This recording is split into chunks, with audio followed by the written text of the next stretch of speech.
Units கணக்குல ஏத்தக்கூடிய blood வந்து permanent சொல்யூஷனா இருக்குமா? கண்டிப்பா கிடையாது. உள்ளேயே அது உற்பத்தி நடந்துட்டு தானங்க இருந்தது இதுக்கு முன்னாடி. உங்களோட லோ ஹீமோகுளோபின் ஆகுற வரைக்குமே நல்லா தானே இருந்தீங்க. ப்ரொடக்ஷன் நடந்துட்டு தானே இருந்தது. சோ அது வந்து எப்படி திரும்ப கொண்டு வர்றது, திரும்ப எப்படி ப்ரொடக்ஷனை பாடிக்குள்ளேயே கொண்டு வர்றது அப்படிங்கறது தான் அது நிரந்தர தீர்வா இருக்கும். வெளியில இருந்து கொடுத்துட்டு இருந்தீங்கன்னா லைஃப் லாங் இப்படியே தான் இருக்கும். நிக்காது. உங்க பாடி அதுக்கான அக்செப்டன்ஸ முழுமையா ஏத்துக்காது. This is not my DNA, this is not my செல்னு தள்ளி விட்டுரும். முழுமையான உங்களோட ஹீமோகுளோபின்கான முழுமையான வேலை நடக்காது. சோ இத அண்டர்ஸ்டாண்ட் பண்ணிக்கங்க. இது வரைக்கும் நீங்க இதுதான் பண்ணிட்டு இருக்கீங்க, வெளியில இருந்து தான் பிளட் ஏத்திட்டு இருக்கீங்க, அல்லது பிளட் ஏத்தல ஆனா ஹீமோகுளோபின் குறைஞ்சிட்டு இருக்குன்ற லெவலாவது தெரிஞ்சிருக்கிறோம். உணவுல நாங்க பேலன்ஸ் பண்ண ட்ரை பண்ணிட்டு இருக்கோம் அப்படின்னா, என்னதான் பேலன்ஸ் பண்ணாலும் அயன் டேப்லெட்ஸ் எடுக்கிறோம், எல்லாமே நீங்க பேலன்ஸ் பண்ணிட்டு இருந்தாலும் ஹீமோகுளோபின் ஏறவே மாட்டேங்குதுங்களே, ஏறினாலும் நிக்க மாட்டேங்குது, குறைஞ்சிருது, இப்படி ஃபீல் பண்ணிட்டு இருக்கீங்கன்னா இதுதாங்க ரீசன். சோ ப்ரொடக்ஷன் உள்ளேயே நடக்கணும். நீங்க சாதாரணமா பருப்பு, கீரை, ரசம் என்ன சாப்பிட்டீங்கனாலும் அது ஹீமோகுளோபினா கன்வெர்ட் பண்ணிட்டு தானே இருந்தது உங்க பாடி. இதுக்கு தனியா நம்ம டேப்லெட் சாப்பிடணும், தனியா அயன் டேப்லெட் சாப்பிடணும் தேவையில்லை. சோ அது என்ன நடக்கும் அப்படிங்கறது தன்னோட இயல்பான வேலைகளை கொஞ்ச நாளைக்கு முன்னாடி வரைக்கும் நீங்க ஹெல்த்தியா இருந்த வரைக்கும் அதை செஞ்சுட்டு தான் இருந்தது. இப்ப அது செய்யல அப்படிங்கிறதுக்கு அது சப்போர்ட் கொடுங்க. உள்ள இருந்து எது செஞ்சுட்டு இருந்ததோ அதை திரும்ப செய்ய வைங்க. அதுதான் அக்குபஞ்சர். ட்ரை பண்ணி பாருங்க. கண்டிப்பா எஸ் நீங்களே சொல்வீங்க. உங்களுடைய அடுத்தடுத்த மருத்துவ முகாம் பத்தி சொல்லுங்க. கண்டிப்பா நம்மளோட அடுத்த முகாம் வந்து திருச்சியில நடக்க இருக்குங்க. 6ஆம் தேதி, அதாவது கமிங் டியூஸ்டே அன்னைக்கு நீங்க எங்களை திருச்சியில பார்க்கலாம்.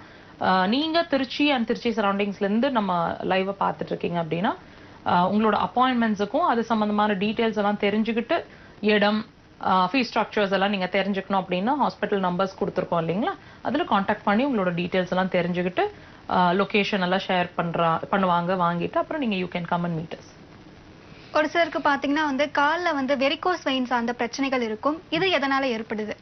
Very good. வெரிகோஸ் வெயின்ஸ் அப்படிங்கிறது வந்து பச்சை நரம்புகள் சுருண்ட மாதிரி இருக்கும். இது வந்து தொடை பகுதிகளில் இருக்கும், கெண்டைக்கால்ல இருக்கும். இங்க இந்த இடங்கள்ல தான் அதிகமா வந்து பாதிக்கப்படக்கூடிய இடங்கள். கொஞ்சம் ஒபீஸா இருக்கிறாங்க அப்படின்னாலும் இருக்கும். ஆனா நிறைய என்ன சொல்லுவாங்க, நின்னுட்டே இருக்கிறதுனால வரக்கூடிய ப்ராப்ளம்னு சொல்லுவாங்க, ஒபிசிட்டினால வரக்கூடிய ப்ராப்ளம்னு சொல்லுவாங்க, which is not actually true. நீங்க நார்மலா இருக்கிறவங்களுக்கும் வெரிகோஸ் வெயின் வருங்க, ஒபீஸா இருக்கிறவங்களுக்கும் வரும். நின்னுட்டே இருந்தாதான் வெரிகோஸ் வெயின் வரணுங்கிறது அவசியம் கிடையாது. நின்னுட்டே இருந்தா வெரிகோஸ் வெயின் அதிகமாகுமே ஒழிய that is not the reason. நல்ல கவனிங்க. இந்த வெரிகோஸ் வெயின் வர்றதுக்கான ரீசன்னு சொல்லப்படுறது அக்குபஞ்சர்ல நாங்க அதை எப்படி பாக்குறோம் அப்படின்னா, பித்தப்பை அண்ட் கல்லீரல் மெயினா வந்து ஃபர்ஸ்ட் பிளேஸ்ல நிக்கிறது வந்து பித்தப்பை. இப்போ நாங்க ஒவ்வொரு விஷயமும் உங்களுக்கு ஒரு புரிதலை ஏற்படுத்திட்டு இருக்கிறோம். ஒரு பிரச்சனை நீங்க பேஷண்ட் ஆகிய நீங்க வந்து ஒரு விஷயத்த டாக்டர்கிட்ட போய் சொல்லணும்னு நினைக்கிறீங்க இல்லையா, வெரிகோஸ் வெயின் இருக்குது, ஹீமோகுளோபின் கம்மியா இருக்குது, பிரஷர் ஜாஸ்தியா இருக்கிற மாதிரி இருக்குது, தலை சுத்தல் வருது, இந்த மாதிரி விஷயங்களை நீங்க போய் மருத்துவர்கிட்ட உங்களுக்கு அவஸ்தைன்னு நீங்க போய் சொல்றீங்க இல்லையா, அந்த விஷயம் அப்படிங்கிறது வியாதி இல்லை. நீங்க என்ன போய் மருத்துவர்கிட்ட சொல்றீங்களோ அது வியாதி இல்லை. அந்த பிரச்சனை வந்து சிம்டம் மட்டுமே. நீங்க அவஸ்தையா சொல்ற விஷயம், நீங்க மருத்துவர்கிட்ட கொண்டு போற விஷயம் சிம்டம் மாத்திரமே.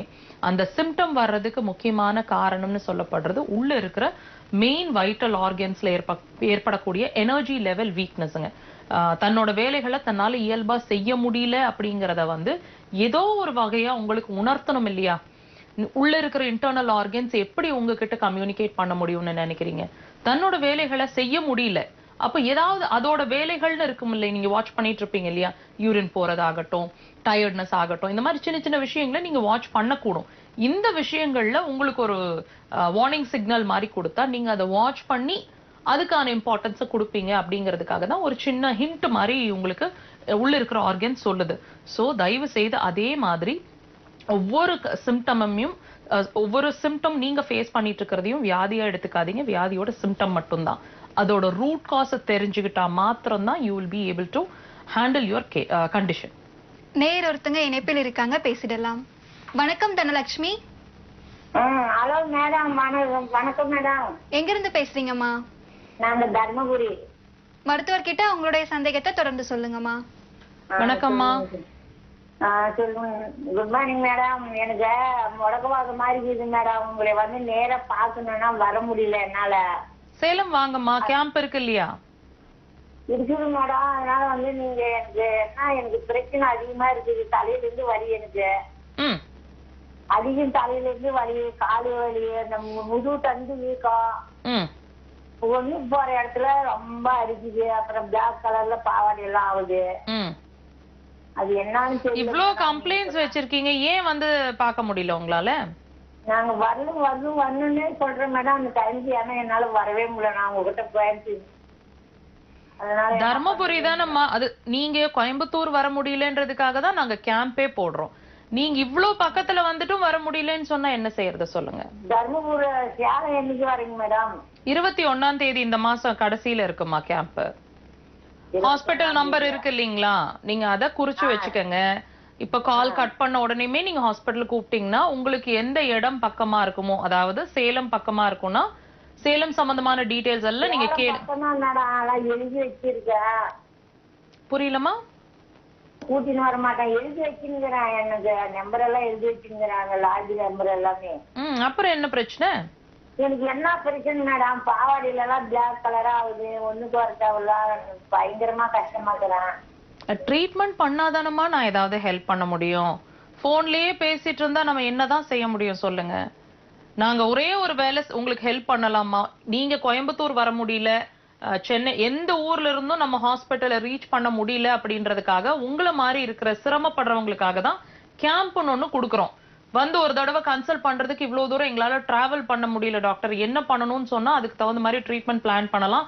அந்த ஒரு நாள் அப்படிங்கிறதுக்காக தான் நாங்க வந்து உங்க பிளேஸை நோக்கி வர்றோம். அப்போ நீங்க வந்து அதை யூட்டிலைஸ் பண்ணிக்கிறதுக்காக தான் கேம்ப். நம்மளோட கேம்ப் வந்து அடுத்தது திருச்சிமா 6ஆம் தேதி, அதாவது கம்மிங் டியூஸ்டே அன்னைக்கு திருச்சி. அடுத்தது மதுரை, டேட் பாருங்க 14th நினைக்கிறேன். அடுத்தது 21ஆம் தேதி சேலம்ல நடக்கு. வரிசையா இருக்கு, அடுத்தடுத்த வீக் வந்து நம்மளோட கேம்ப் நடந்துட்டே இருக்கு. இது வந்து மே மாசம் ஃபுல்லா. டீடைல்ஸ் எல்லாம் நீங்க அடுத்தடுத்தது வாட்ச் பண்ணிட்டே வாங்க. அல்லது டீடைல்ஸ் எல்லாம் தெரிஞ்சுக்கணும் அப்படின்னா ஹாஸ்பிட்டல் நம்பர்ஸ் இருக்கு பாருங்க, குறிச்சு வச்சுட்டு புக்கிங்ஸ் எடுத்துக்கோங்க. அந்த டேட்ல உங்களுக்கு கன்வீனியன்ட்டா இருக்குன்னா அங்கே வந்து பாருங்க. அல்லது கோயம்புத்தூர் கன்வீனியன்ட்டா, ப்ளீஸ் கம். நன்றிமா. அழைத்தமைக்கு நன்றிமா. மற்றும் ஒரு நேயர் இணைப்பில் இருக்காங்க, பேசலாம். வணக்கம் விஜயலட்சுமி. வணக்கம் மேடம். அம்மா எங்க இருந்து பேசுறீங்க? நான் திருப்பூர்ல இருந்து பேசுறேன் மேடம். மருத்துவர்கிட்ட உங்களுடைய சந்தேகத்தை தொடர்ந்து சொல்லுங்கம்மா. Okay madam. வணக்கம்மா. வணக்கம் மேடம். சொல்லுங்கம்மா. மேடம் எனக்கு வந்து ஏஜ் வந்து 38 ஆகுது மேடம். எனக்கு வந்து கால் வந்து முட்டியில வந்து நல்ல பெயின் இருக்கு. நான் அதனால வந்து ஆஸ்பத்திரி போனேன். எனக்கு வந்து பிளட் எடுத்து பிளாஸ்மா தயார் பண்ணி ஊசி போட்டாங்க முட்டியில. ஆனாலும் என்னால வந்து 1 மாசம் தான் அது கரெக்டா இருந்துச்சு. அதுக்கப்புறம் பாத்தீங்கன்னா இப்பயும் எனக்கு வலி இருந்துகிட்டே இருக்கு. அதுக்கு நான் என்னதான் ட்ரீட்மெண்ட் எடுக்கிறது? முதல்ல அந்த நான் இப்ப சொன்னேன் இல்லம்மா, ரத்தம் வந்து வெளியில இருந்து குடுக்குறீங்க. வெளியில இருந்து கொடுக்கும் போது அது உடனே ஒரு ஹீமோகுளோபின் செக் பண்ணீங்கன்னா நார்மல்னு வரும். ஆனா வெளியில இருந்து இன்னொருத்தரோட ரத்தம் தானே அது. அதே மாதிரி இந்த பிரச்சனை ஏன் வந்திருக்கு, வலி ஏன் வந்திருக்கு கண்டுபிடிச்சிட்டீங்களா? பாத்தேன் மேடம். மூக்கு வந்து நல்ல தேய்மானம் ஆயிருக்கு, ஜவ்வு வந்து ஃபுல்லா கண்டுபிடிச்சிட்டீங்க. நான் என்ன கேக்குறேன்னா, ஏன் தேய்மானம் ஆச்சு, ஏன் ஜவ்வு விலகி இருக்கு, காரணம் சொல்லுங்க. தெரியல மேடம், அது எனக்கு அதுதாங்க விஷயம். எந்த கால்ல நடந்திருக்குமா இது? உங்களோட வலது? மேடம் 2 கால்லயுமே இப்ப நடக்க முடியாம வீட்லயே தான் இருக்கீங்க. உங்களோட வயசு 38 இல்லையா? ஆமா மேடம். நான் சொல்றது நல்லா கேளுங்க. இது ஒரு வயசுங்களாமா உங்களோட முட்டி தேயறதுக்கு? இல்ல மேடம், அதுதான் என்ன இருங்க பதட்டப்படாதீங்க, நான் ஆன்சர் பண்றேன். அதுக்கான கேள்விதான் நான் கேட்டுட்டு இருக்கேன். உங்களுக்கான ஆன்சர் கண்டிப்பா கிடைக்கும். நல்ல கவனிங்க. நாங்க நிறைய லைவ்ல சொல்லிட்டு இருக்கிறோம், நீங்க வாட்ச் பண்ணிருந்தீங்கன்னா தெரியும். ஒவ்வொரு முட்டிக்கும் இடையில நீர்னு ஒண்ணு இருக்கும், லிகமெண்ட்னு சொல்லுவாங்க. அதுக்கு நடுவுல நீர்னு ஒண்ணு இருக்கும், அதாவது லூப்ரிகேஷன், ஜவ்வுன்னு சொல்லுவாங்க இல்லையாமா. இந்த எலும்பும் கால்சியம், சுண்ணாம்பு.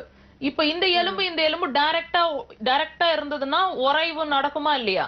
அந்த உறைவு நடக்காம இருக்கிறதுக்கு நடுவுல படலம் மாதிரி ஒண்ணு இருக்கும், லிக்விட் மாதிரி இருக்கும். சரிங்களா? இந்த லிக்விட் என்ன பண்ணும் தெரியுங்களா? நடுவுல ரெண்டு எலும்பையும் சேர விடாம ஒரு சின்ன கேப் வச்சிருக்கும். அது அந்த கேப்ல தான் ஷாக்ஸ் மாதிரி இருக்கும். நம்ம வண்டியில ஷாக் அப்சர்வர் பாத்திருக்கீங்க இல்லையா? குதிச்சா எப்படி நமக்கு முதுகுல அடிபடாம இடுப்புல அடிபடாம ஷாக்ஸ் மாதிரி இருக்கும். அந்த மாதிரி அந்த ஜவ் என்ன பண்ணும், ரெண்டு எலும்பையும் உரச விடாம அப்படி ஷாக்ஸ் மாதிரி நிக்கும். இப்போ இந்த நீரானது பேலன்ஸ்டா ஒவ்வொரு எலும்புலயும் நிக்கணும், ஒவ்வொரு எலும்பு ஜாயிண்ட்லயும் இருக்கணும். அப்போ அந்த இடத்துல அதை ரெகுலரா புதுப்பிச்சுக்கிட்டே இருக்கிறதுக்கு ஒரு ஆர்கன் ரெஸ்பான்சிபிள். ஒரு ஆர்கன் அந்த வேலையை ரெகுலரா செஞ்சுட்டு இருக்கு. உங்களோட சிறுநீர்ப்பை, உங்களோட கிட்னி, இந்த 2 ஆர்கன் தான் உடம்புல நீர் சார்ந்த விஷயங்களை கரெக்டா வச்சிருக்க கூடியது. நீர் வெறும் நமக்கு என்ன தெரியும், யூரினரி பிளாடர் கிட்னியா யூரின் போறதுக்கு தான்ப்பா அப்படின்னு நம்ம நினைச்சிட்டு இருக்கோம் இல்லையா? பல வேலைகள் அதை வச்சிருக்கு. அதுல ஒரு வேலை உங்களோட ஜாயிண்ட்ல இருக்கக்கூடிய நீரை பேலன்ஸ்டா வச்சுக்கிறது, புதுப்பிச்சுட்டே இருக்கணும். அது புரியுதுங்களா?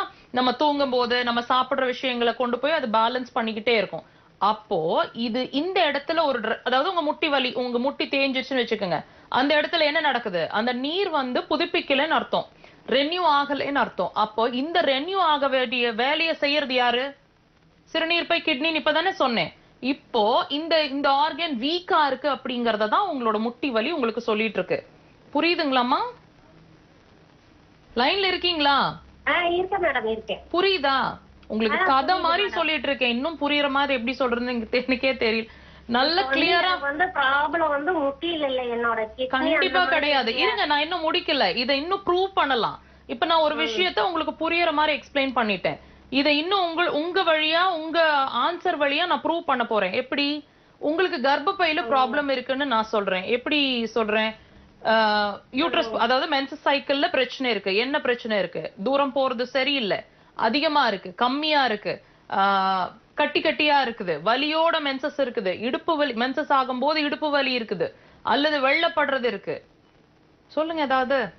இது எதுவுமே இல்ல மேடம். ஆனா டேட் ஆகுறப்ப எனக்கு பிளட் எவ்வளவு போகுதுன்னு தெரியல, அது மட்டும் தெரியலன்னா எனக்கு புரியல நீங்க என்ன சொல்றீங்க. இப்ப 3 நாள் போறது எனக்கு 2 நாள் தான் போய்கிட்டு இருக்கு. அதுதானமா இப்ப குறைவா இருக்குன்னு நான் சொன்னேன். ஒரே பதில் தான் நாங்க சொல்றோம். நீங்க தலைய சுத்தி மூக்க தொடுறீங்க, நாங்க டைரக்டா தொட்டுட்டு இருக்கிறோம். அவ்வளவுதான் வித்தியாசம். நல்ல கவனிங்க. தூரம் போறதுல பிரச்சனைன்னு நான் சொல்லிட்டேன். நீங்க இல்ல டாக்டர் அப்படி இருக்கலாமோ அப்படின்னு நீங்க ஃபீல் பண்றீங்க. இந்த 2 நாள் போறது நல்லா நார்மலா கம்மியா இருக்காமா? கம்மியா தான் இருக்கு மேடம். இப்போ நாங்க என்ன சொன்னோம்? பிரச்சனைன்னு தானே சொன்னோம். இப்போ நீங்க கன்ஃபார்ம் பண்ணிட்டீங்களா? நீங்க உறுதி பண்ணிட்டீங்களா உங்களுக்கு ப்ராப்ளம் எங்க இருக்குங்கறத? இப்போ நீங்க போய் அந்த இடத்துல இன்ஜெக்ஷன் போட்டு இருக்கிறதுனால என்ன நடக்க போகுது? நல்ல கவனிங்க. அந்த இன்ஜெக்ஷன் என்ன நடக்கும்? அந்த நீரை தானே உள்ள செலுத்துனாங்க. அந்த நீர் எத்தனை நாளைக்கு நிக்கும்? இந்த செலுத்துறதுக்கு முன்னாடி வரைக்கும் அந்த நீர் யார் செலுத்திட்டு இருந்தா உள்ள? யாராவது டெய்லி இன்ஜெக்ஷன் பண்ணிட்டே இருந்தாங்களா? இல்ல மாசத்துக்கு ஒரு தடவை டெய்லி பிறந்ததுல இருந்து இப்ப வரைக்கும் இன்ஜெக்ஷன் பண்ணிட்டே இருந்தீங்களா? இல்ல, ஏதோ ஒரு உறுப்பு அந்த ரெஸ்பான்சிபிலிட்டி எடுத்து அந்த வேலையை செஞ்சுட்டு தானமா இருந்தது. இப்போ எங்க பிரச்சனை இருக்குங்கறத வாட்ச் பண்ணுங்க. வெளியில இருந்து கொடுக்கக்கூடிய எந்த விஷயமே நிரந்தரம் இல்ல. உள்ளேயே அதோட வேலைகளை தினசரி அம்மா தயவு செய்து அண்டர்ஸ்டாண்ட் பண்ணிக்கங்க. உள்ளேயே அது எல்லா வேலையும் நடந்துட்டு தானமா இருந்தது இதுக்கு முன்னாடி வரைக்கும். வெளியில இருந்து ஒரு விஷயத்த நம்ம செஞ்சுட்டோம், அப்ப அதை சக்சஸ்ஃபுல்லா இருக்கணும்னு நீங்க எதிர்பார்க்கறது எந்த விதத்துல நியாயம்? நீங்க நினைச்சால், நீங்க எதிர்பார்த்தாலும் எதிர்பார்க்கலைனாலும் அதோட வேலையை அது தானா செஞ்சுட்டு தான் இருந்தது. அது வரைக்கும் அது பேலன்ஸ்டா இருந்தது. இப்ப அது வீக் ஆயிடுச்சு, அவ்வளவுதான். இப்ப நம்ம மறுபடியும் யூரினரி பிளாடர் கிட்னியை நம்ம டியூன் பண்ணும்போது முதல் வேலை என்ன தெரியுங்களா நடக்கும்? நல்லா நடக்க ஆரம்பிப்பீங்க, வலி இல்லாம நடக்க ஆரம்பிப்பீங்க. அடுத்தது 1 மாசம் மென்சஸ், அந்த 1 மாச ட்ரீட்மெண்டோட முடிவுல அந்த மென்சஸ் சைக்கிள்ல வித்தியாசம் தெரிய ஆரம்பிக்கும். படிப்படியா உங்களோட இம்ப்ரூவ்மெண்ட் இப்படிதான் ஸ்டார்ட் ஆகும். பொறுமையா நாங்க சொல்ற மாதிரி சிகிச்சையை கரெக்டா மேற்கொள்ளணும். அக்குபஞ்சரை மருந்துகள் இல்லாம. இதுதான் நம்மளோட ட்ரீட்மெண்டோட சக்சஸ். ஒன் ஃபைன் டே எந்த ட்ரீட்மெண்ட், நம்ம ட்ரீட்மெண்ட்டும் இல்லாம நீங்க ஃப்ரீயா நல்லா இருக்கலாம். நன்றிமா. அழைத்தமைக்கு நன்றிமா. நம்ம தொடர்ந்து பேசலாம் ஒரு சிறிய இடைவேளைக்கு பிறகு. மருத்துவ நேர நிகழ்ச்சியில் அடுத்து வருவது ஒரு சிறிய இடைவேளை.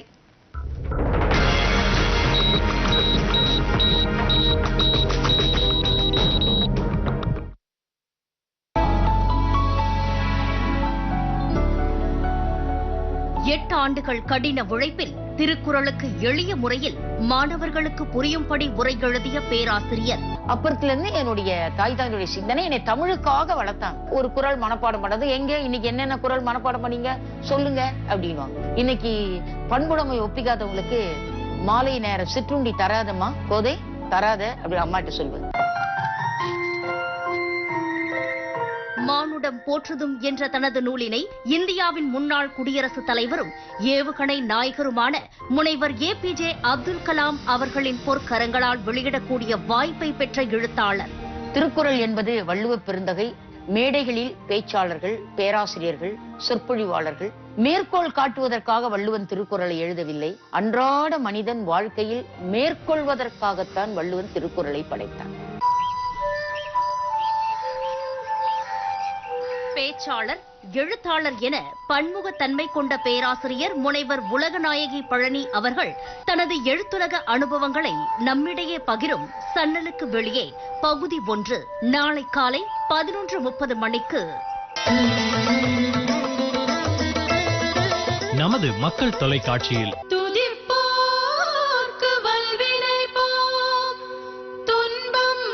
அந்தி சாயும் அழகு பொழுதில் அழகன் முருகனுக்கு இசை ஆராதனை. ஷஷ்டியை நோக்க சரவண பவனார் செங்கதிர்வேல் பாலன் தேவராயன் முருகன் மீது அருளிய பக்தி பாமாலை கந்த சஷ்டி கவசம் இன்று மாலை 6:05 காணத் தவறாதீர்கள்.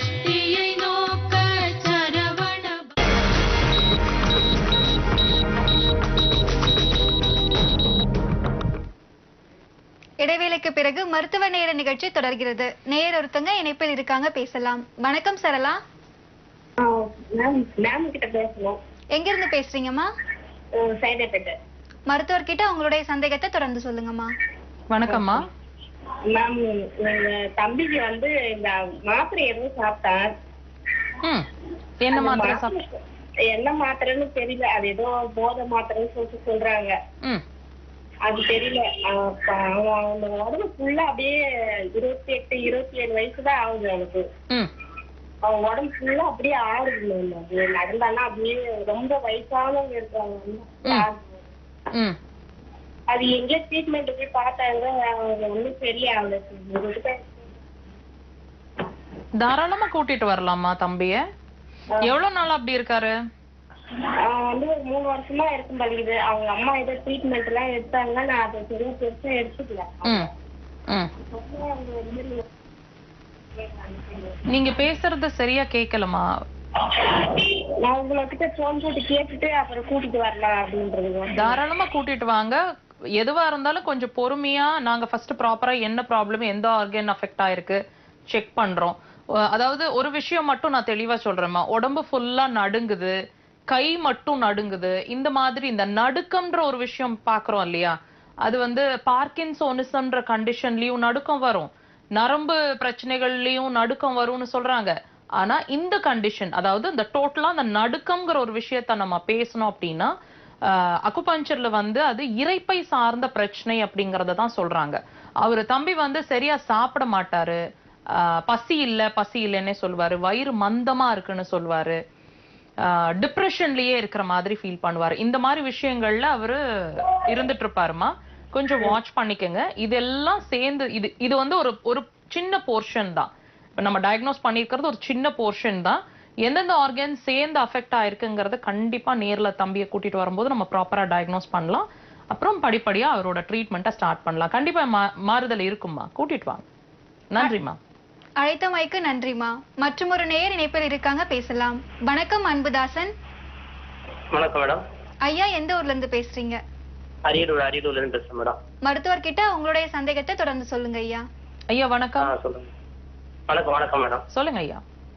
எங்க அப்பாவுக்கு மேடம் கிரியேட்டின் 2.2 இருக்கு. சரிங்க. அத எங்க டாக்டர் என்ன சொல்றாங்கன்னா கூடாம பாத்துக்கலாம், முழுமையா கிளியர் பண்ண முடியாதுன்னு சொல்றாங்க. நம்ம அதை சரி பண்ண முடியும் மேடம்? அவங்க சிகிச்சை முறையை மாத்திரம் தான் சொல்லுவாங்க. அதே பதில அக்குபஞ்சர் கிட்ட கொண்டு வராதீங்க. நாங்க நிறைய ட்ரீட்மெண்ட்ஸ் பண்ணி இந்த கண்டிஷன்ல இருந்து இன்னும் ஜாஸ்தி இருந்த கண்டிஷன்ல இருந்தெல்லாம் ரிட்ரீவ் பண்ணி கிட்னி ஃபங்க்ஷனை நார்மல் பண்ணிருக்கோம். நீங்க தாராளமா கூட்டிட்டு வாங்க. கொஞ்சம் ஒரு விஷயம் மட்டும் புரிஞ்சுக்கோங்க. நீங்க இப்போ கொஞ்ச நேரத்துக்கு முன்னாடி ஒரு அம்மா வந்து கால் வலிக்குது பேசினாங்க இல்லையா, நான் ஒரு வாரம் 10 நாள் அப்படிங்கிற மாதிரி நான் ரிசல்ட் சொன்னேன். அந்த மாதிரி வேகமா மட்டும் இந்த கண்டிஷனுக்கு ட்ரீட்மெண்டோட ரிசல்ட்டை எதிர்பார்க்காதீங்க. வேலை செய்யறதுக்கு ரொம்ப பொறுமை உங்க சைட்ல இருந்து கோஆபரேஷன் வேணும். ஆனா டெஃபினட்டா ரிசல்ட் இருக்கும். இந்த பிடிவாதமும் இந்த சின்சியாரிட்டியும் நீங்க கொடுக்குறீங்க அக்குபஞ்சருக்குன்னா அதுக்கான பலனை கண்டிப்பா எதிர்பார்ப்பீங்க. அவங்க சொன்னதெல்லாம் நீங்க ஒரு சைட்ல தள்ளி வச்சிடுங்க. டெஃபினட்டா அக்குபஞ்சரை ட்ரை பண்ணுங்க, ரிசல்ட் இருக்கும். நன்றி ஐயா. அழைத்தமைக்கு நன்றி ஐயா. மற்றும் ஒரு நேர் இணைப்பில் இருக்காங்க, பேசலாம். வணக்கம் நாகராஜ். வணக்கம் மேடம். ஐயா எந்த ஊர்ல இருந்து பேசுறீங்க? மேட்டுப்பாளையத்துல இருந்து பேசுறேங்க மேடம். மருத்துவர்கிட்ட உங்களுடைய சந்தேகத்தை தொடர்ந்து சொல்லுங்க ஐயா. ஐயா வணக்கம். வணக்கம் மேடம். சொல்லுங்க ஐயா. மேடம் ஆல் ஜாயிண்ட் ரொம்ப பெயினா இருக்கு. சாரி, ஆல் ஜாயிண்ட் எல்லா ஜாயிண்ட்லயும் வலி இருக்கு. ஓகே சரிங்க மேடம். ஆனா இது கொரோனா டைம்ல இருந்து இருக்குங்க மேடம். 5 வருஷமா இருக்கு. 5 வருஷமா இருக்கு. ஆனா இங்கிலீஷ் ட்ரீட்மெண்ட் தான் எடுத்துட்டு இருக்கேன். ஒரு சொல்யூஷன் இல்ல. நான் இப்ப கொஞ்ச நேரத்துக்கு முன்னாடி ஒரு அம்மா கிட்ட பேசிட்டு இருந்தேன், கவனிச்சீங்களா? அந்த ஜாயிண்டோட ஒரே ஒரு எக்ஸாம்பிள் சொல்லி சொன்னேன். இந்த ஜாயிண்ட்ல வலிக்குது, ஜாயிண்ட்டுக்கு வலிக்குது, கவுட்ஸ்னு சொல்ற condition, RA factor, rheumatoid arthritis அப்படின்ற கண்டிஷன், இது எல்லாமே it's purely due to urinary bladder கிட்னிங்க. மேடம் இது சரி பண்ண முடியாதா? நாங்க அப்படி மென்ஷன் பண்ணவே இல்லையே சார். நீங்களே ஏன் கமிட் பண்ணிக்கிறீங்க? மேடம் ரொம்ப மனசு கட்டுச்சு மேடம். நீங்க ஃபைனலா இந்த ட்ரீட்மெண்ட் ஒரு ட்ரை தான் கொடுங்களேன். ட்ரை கொடுத்து பாருங்க. ஒரே ஒரு விஷயம் சார், நான் திரும்ப திரும்ப எல்லா காலர்கிட்டயும் எல்லா பாத்துட்டு இருக்கிற எல்லார்கிட்டயும் அதை தான் சொல்ல விரும்புறேன்.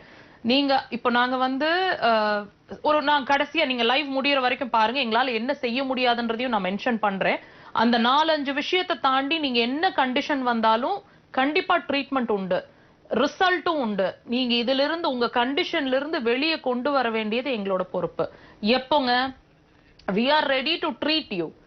you have to come forward for the treatment. ஒவ்வொரு சிகிச்சை, ஒவ்வொரு 20 நிமிஷம் சிகிச்சைக்கும் நீங்க ஹாஸ்பிட்டல்ல நோக்கி வரணுங்கிற ஒரு விஷயம் தான் நாங்க சின்சியாரிட்டின்னு சொல்லிட்டு இருக்கிறோம். அதை நீங்க தயவு செய்து ஃபாலோ பண்ணீங்கன்னா மனசு விடலாம் வேண்டாங்க. எங்கேயாவது ஒரு பக்கம் நமக்கான சொல்யூஷன் இருக்கும். அது நீங்க அக்குபஞ்சர்னு சூஸ் பண்ணுங்க. பிடிவாதமா ஒரு 1 வீக் 10 டேஸ் ஃபர்ஸ்ட் பிடிவாதமா எடுக்கலாங்களா? அதிகமா எல்லாம் நாங்க சொல்லல. அந்த 1 வீக் 10 டேஸ்ல உங்ககிட்ட ஏற்படுங்க மாற்றம். இந்த மாற்றத்தை ஏதாவது ஒரு சின்ன பாசிட்டிவிட்டி, ஒரு கிளிம்ஸ் மாதிரி தெரிஞ்சா கூட அதை சந்தோஷமா எடுத்துக்கங்க. அந்த பாசிட்டிவிட்டியை பிடிச்சுக்கிட்டு உங்களோட ட்ரீட்மெண்ட்டை கண்டினியூ பண்ணுங்க. நான் சொல்றது உண்மைங்கிறது ஒரு ஃபியூ மந்த்ஸ்ல நீங்க yes doctor I have done this அப்படிங்கறத நீங்க கண்டிப்பா ரிப்ளை பண்ணுவீங்க. நன்றி ஐயா. அழைத்தமைக்கு நன்றி ஐயா. மற்றும் ஒரு நேர் இணைப்பில் இருக்காங்க, பேசலாம். வணக்கம் ஜெயக்குமார். வணக்கம் மேடம்.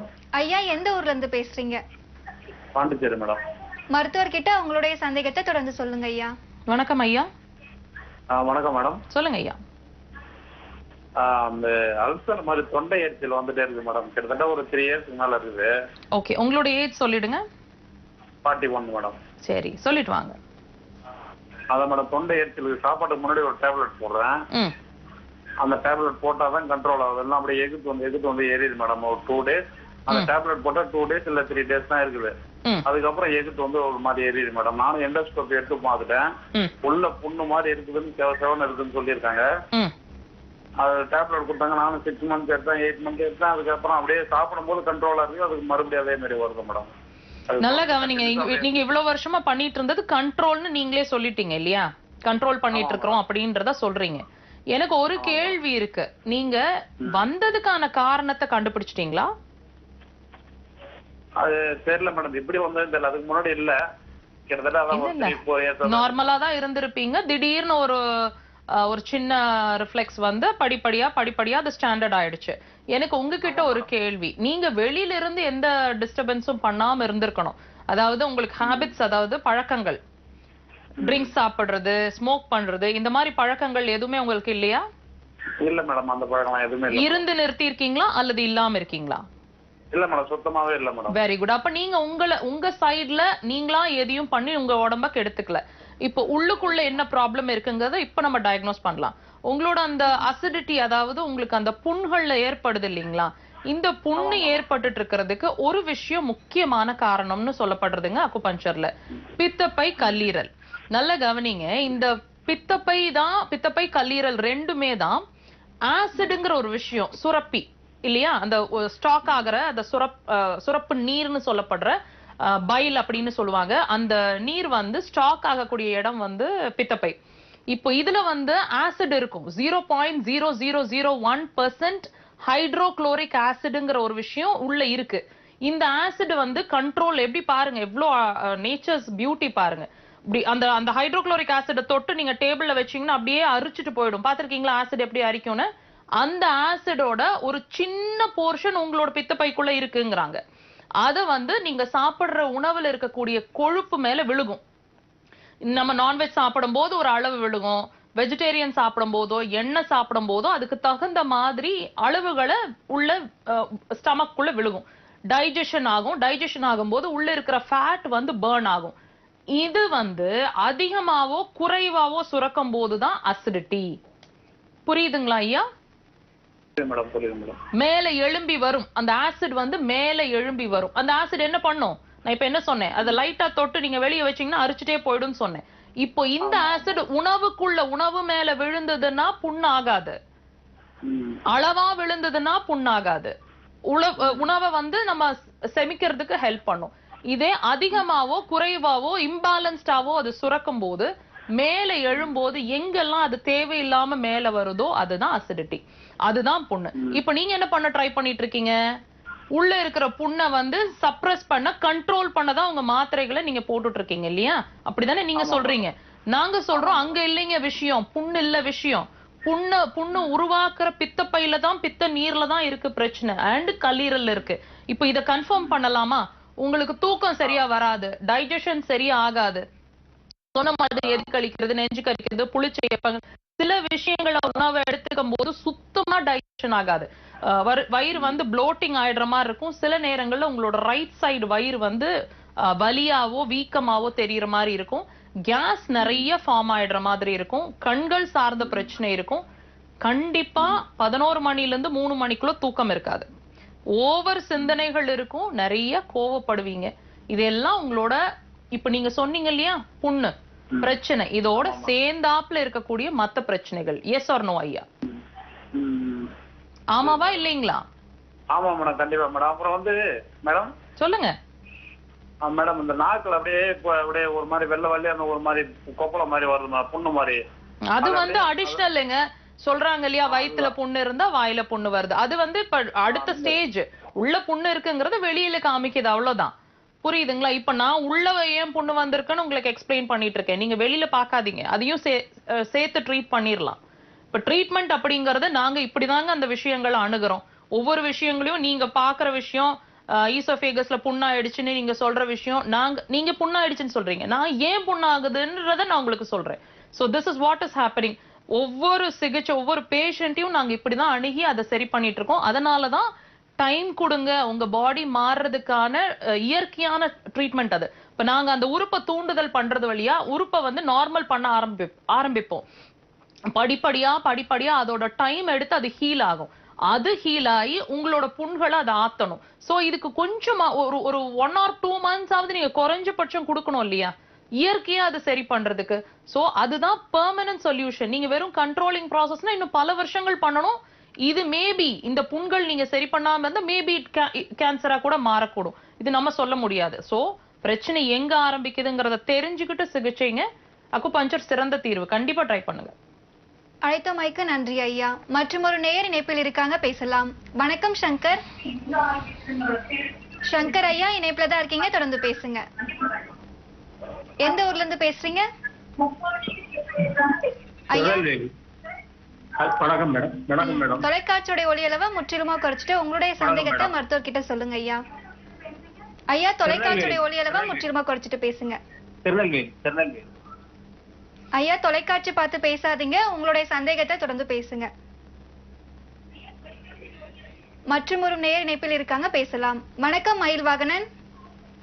வணக்கம் மேடம். ஐயா எந்த ஊர்ல இருந்து பேசுறீங்க? பட்டுக்கோட்ல இருந்து பேசுறேன் மேடம். உங்களுடைய சந்தேகத்தை மருத்துவர்கிட்ட தொடர்ந்து சொல்லுங்க ஐயா. வணக்கம் ஐயா. வணக்கம் மேடம். வணக்கம், சொல்லுங்க. பேக் பெயின் ஒரு மாதமா இருக்கு மேடம். சரிங்க. ஐயாவோட வயசுங்க? 50. சாரி 50. ஆமா. சரி சரி சொல்லுங்க. மருத்துவரை காமிச்சு எக்ஸ்ரே எடுத்து பார்த்தோம். L4 L5 வந்து மைல்ட் லம்பர் ஸ்பாண்டிலோசிஸ் சொல்லிருக்காங்க. Lumbar spondylosis. சரி. ஆமா. அதுக்கு மெடிசன் எடுத்து மெடிசன்லாம் ஒன்றும் பலன் கொடுக்கல. அதுதான் உங்களுக்கு போன் அடிச்சு ஒரு யோசனை கேட்குது. உங்களோட மெடிசன் என்ன பண்ணிட்டு இருக்குன்னு நீங்க தெரிஞ்சுக்கிட்டீங்களா? உங்களுக்கு என்ன ஹெல்ப் பண்ணுது உங்க மெடிசன்? எந்த ஹெல்ப்பும் பண்ணல, அந்த வலி இருந்துகிட்டே இருக்கு. அப்போ அந்த மெடிசனோட வேலை என்ன அங்க? ஒண்ணுமே இல்ல. நீங்களா கமிட் பண்றீங்க அந்த மெடிசன்னால எனக்கு எந்த ஹெல்ப்பும் பண்ணல அப்படிங்கறத நீங்க எடுத்துட்டு இருக்கிற நீங்க கமிட் பண்றீங்க. நான் சொல்றேன்